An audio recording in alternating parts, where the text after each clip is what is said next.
Do you hear that? A noise like that could mean a few different things, from worn wheel bearing and hub assemblies, to bad CV axles, or chopped tires. But let's talk about one possibility you may not be thinking of. Now, a noise like this usually comes with a vibration, and one of the most important steps on diagnosing an issue like this is verifying what part of the vehicle these symptoms are coming from. If your vehicle is either rear-wheel drive or all-wheel drive, and you find the noise to be in the center of the vehicle like ours is, it's most likely an issue with your drive shaft. Here we have our whole differential unit. On the back end we have a joint connecting to our differential, and on our front end a joint connecting to our transfer case. What we're going to focus on is in this middle portion here, along the bracket that connects to the vehicle. We're going to locate our carrier bushing and bearing, and on the other side our U-joint.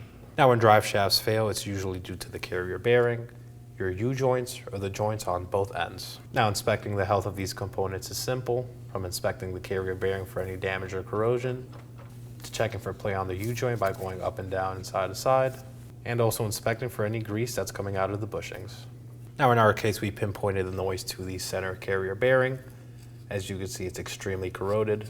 So what possibly happened in our case is some of that corrosion got inside and is making noise internally. Now, if your vehicle is on the older side, you may think your car getting noisier over time is normal. But if you let a problem like this continue, you risk damaging your differential, transfer case, or other driveline components. So it's generally a good idea to take a quick look at all these parts while doing routine maintenance, such as oil changes, to ensure they're in good working order. Now, if you find you need any parts for any repair on your vehicle, make sure you get them at 1aauto.com.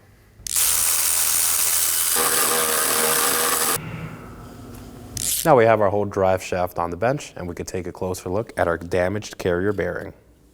So in our case, our entire drive shaft is one whole assembly, so fixing this problem unfortunately requires replacement of the whole unit.